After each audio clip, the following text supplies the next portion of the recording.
अगले दिन एक अधिकारी की पत्नी का जन्मदिन होता है। गांव की सभी महिलाएं उन्हें खुश करने के लिए उपहार भेजती हैं। हालांकि एन्नी बिना किसी उपहार के अंदर जाती है। उसका उद्देश्य जू को खुश करके जीहा को प्रमोशन दिलवाना होता है। जू बहुत खुश होकर एन्नी को बैठने के लिए कहती है। एन्नी कहती है कि वो किसी बहुत सुंदर व्यक्ति के बगल में नहीं बैठेगी, जिससे जू बहुत खुश हो जाती है।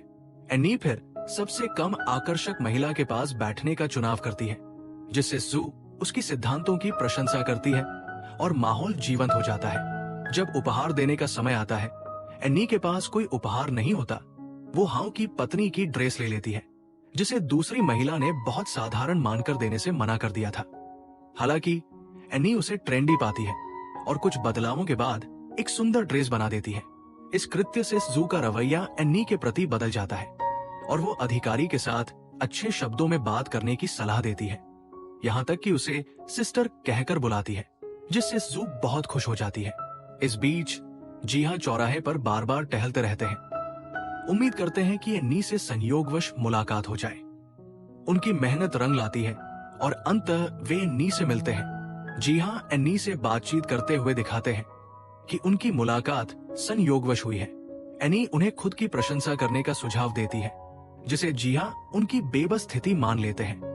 एन्नी उन्हें रोकते हुए उनकी विशेष बाइक की प्रशंसा करती है और वे दोनों एक साथ बाइक पर घर जाते हैं। घर पर वे टीम के सदस्यों को ग्रिल्ड सी फूड तैयार करते पाते हैं, जिसमें जी एक बड़ी आग लगा देता है, जिससे एन्नी हैरान हो जाती है। निंजा, जो उनके पास खड़ा है, उन्हें एक स्वाद चखने के लिए देता है, जिसे एन्नी स्वीकार करती है, विशेषकर फिश सूप। इमजा थोड़ी सोजो डालता है और एन्नी अपने अमीर लड़की के अभिनय के साथ दावा करती है कि वो केवल व्हाइट वाइन ही समुद्री भोजन के साथ पीती है।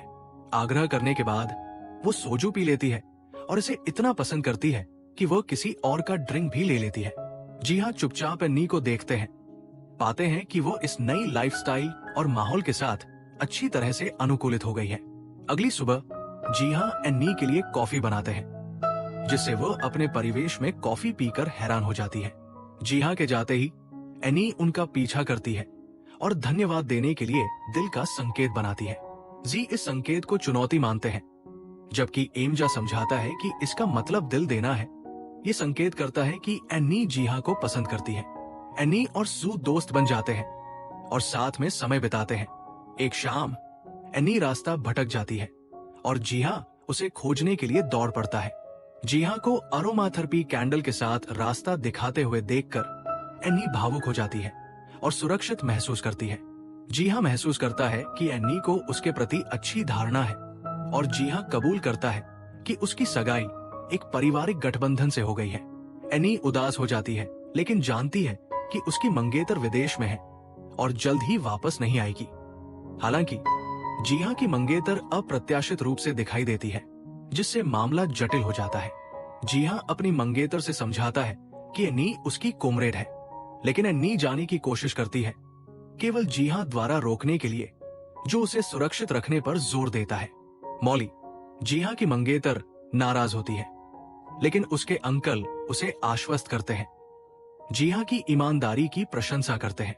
जीहा का परिवार शादी के लिए जोर डालता है, लेकिन जीहा विचलित रहता है, जबकि एन्नी उसके लौटने का बेसब्री से इंतजार करती है। एन्नी के दोस्त उसकी मुश्किलों के बारे में जानकर उसके साथ शराब पीने का प्लान बनाते हैं। जू सुझाव देती है कि जीहा को गे बना दिया जाए, लेकिन एन्नी स्पष्ट करती है कि ये शादी एक रणनीतिक विवाह है। दोस्त समझ जाते हैं और अपने प्लान को त्याग देते हैं। अगले दिन जीहा वापस आता है और एन्नी एक खाली कैन के साथ एक रेखा खींचती है। कहती है कि वो उसे पार न करे ताकि वे संघर्ष से बच सके। जीहा समझाता है कि वो बिजनेस पर था और एन्नी को एक अंतर्राष्ट्रीय ट्रैक एंड फील्ड प्रतियोगिता में भाग लेने के लिए चाहता है, जिससे वो खुश हो जाती है। उनकी बातचीत को सुना जाता है और एन्नी पासपोर्ट के लिए आवेदन करने की तैयारी करती है। वो एक पॉन शॉप पर जाती है और एक लिमिटेड एडिशन वॉच बेचने की कोशिश करती है, लेकिन उसकी कम कीमत से निराश हो जाती है। ये जानकर कि वजन के कारण एक बेल्ट की कीमत अधिक है, एन्नी परेशान होती है। इस बीच एक्साइज दस्ते के सदस्यों से एन की पहचान का पता लगाने के लिए पूछताछ करती है, लेकिन जीहा द्वारा विफल हो जाती है। एन्नी पछतावे के साथ सभी को धन्यवाद देने के लिए दिल के संकेत बनाती है, जिससे जीहा भ्रमित हो जाता है। ट्रेन पर एनी यात्रियों के बारे में उत्सुक होती है और जीहा समझाता है कि वे सभी बिजनेसमैन हैं। अगली रात वे ट्रेन के पास अलाव का अनुभव करते हैं और एनी लोगों को क्विल्स के साथ देखती है। समुदाय की गर्मजोशी को समझती है। जीहा एनी के लिए मक्का खरीदता है, जिससे उसे लगता है कि वो एक अच्छा हस्बैंड बनेगा और वे एक प्यारा पल साझा करते हैं।